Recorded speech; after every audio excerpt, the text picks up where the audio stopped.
विवेक कुमार जी, बिहार में हो क्या रहा है? क्या मुद्दों पर बात हो रही है या फिर बंद के दौरान जो गुंडागर्दी दिखाई दे रही है? सूरत कैसे बदलेगी बिहार की, सवाल ये भी। और इस वक्त एनडीए में आप जो देख रहे हैं या विपक्ष की तरफ से जो मुद्दे उठाए जा रहे हैं, जन स्वराज कहां खड़ी है, बिहार कहां खड़ा है, बिहार का कितना फायदा या नुकसान आप देख पा रहे हैं और आपकी पार्टी क्या कर रही है? बहुत बहुत धन्यवाद सर। आधे घंटे से इंतजार कर रहा हूं, आधा मिनट बस मुझे दे दीजिएगा और आपके ही सवालों का जवाब दूंगा मुद्दे पर। पहले तो किसी भी बिहार सामाजिक राजनीतिक जीवन में या किसी भी क्षेत्र में किसी भी माँ को अपमानित नहीं करना चाहिए, ये एकदम निंदनीय है।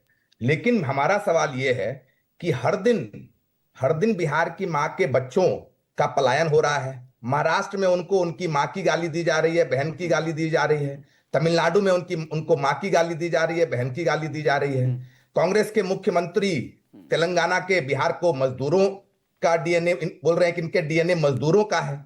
तो अगर हमें सही में बिहार की माँ की चिंता है या देश की माँ की चिंता है, तो उनको सम्मान देने के लिए उनको बच्चों को रोजगार मिले, उनको सम्मान राशि मिले। इन्हीं माओं को, इन्हीं दादियों को, इन्हीं बुजुर्गों को पिछले 20 साल से इसी एनडीए राज में 400 रुपए का भीख मिल रहा है। तो माँ तो हर दिन अपमानित हो रही है। माँ तो हर दिन किसी ना किसी वजह से अपने बेटे को देख रही है कि जाकर 12,000 के लिए अपना हड्डी गला रहा है। तो मुद्दा तो बिहार का वो है। और इसीलिए इसीलिए कल अगर ये जो बिहार बंद हुआ, बिहार की जनता ने तो बंद ही नहीं किया।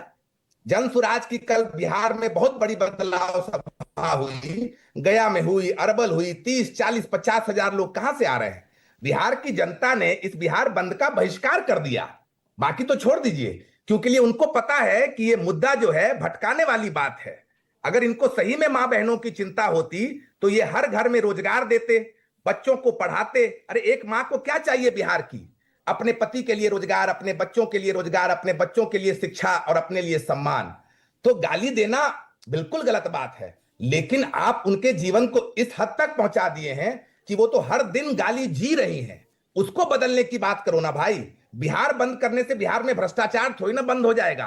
बिहार बंद करने से बिहार से पलायन थोड़ी ना बंद हो जाएगा। आप पलायन बंद करवाओ, भ्रष्टाचार बंद करवाओ, रोजगार दिलाओ, अच्छी शिक्षा दिलाओ, तब जाकर बिहार की जनता की मां सम्मानित महसूस करेंगी। धनंजय गिरि जी, तो वही बात है कि इनके पास ना कोई स्ट्रेटेजी है, ना कोई विजन है, ना पक्ष के पास ना विपक्ष के पास। और आखिरी बात, जब बिहार बंद होता है तो सबसे ज्यादा कष्ट बिहार की माओं को, बहनों को और गरीब लोगों को होता है। कौन सा आदमी बिहार बंद से परेशान हो रहा है बताइए सर आप?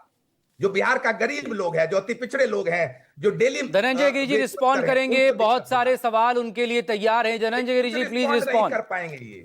इनके पास कुछ है ही नहीं। जनता ने कल बहिष्कार कर दिया है, इनको वॉकआउट करना चाहिए चुनाव से। और जो तस्वीरें कल सामने आई हैं, क्या पार्टी की तरफ से कोई संज्ञान उस पर लिया किसी बड़े नेता ने या आपके प्रदेश अध्यक्ष ने? ना धनंजय गिरि जी,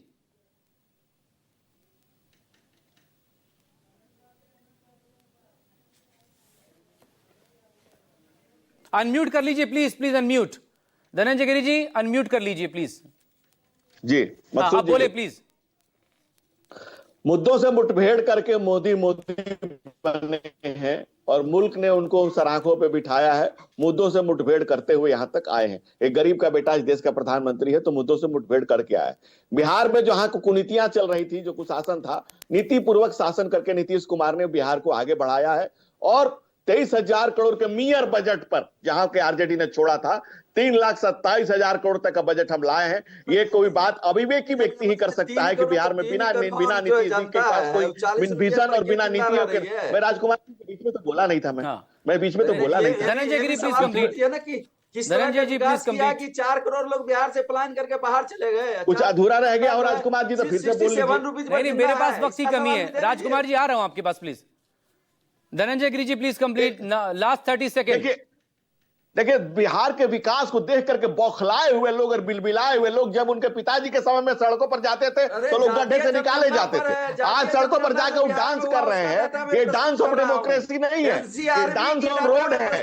और जो झूठे बक्कार मुनाफिक लोग इस राजनीति में थे, उनको बिहार की जनता ने कब का बर्खास्त कर दिया। राजकुमार जी, बहुत गंदी बात है, ये बहुत गलत बात है।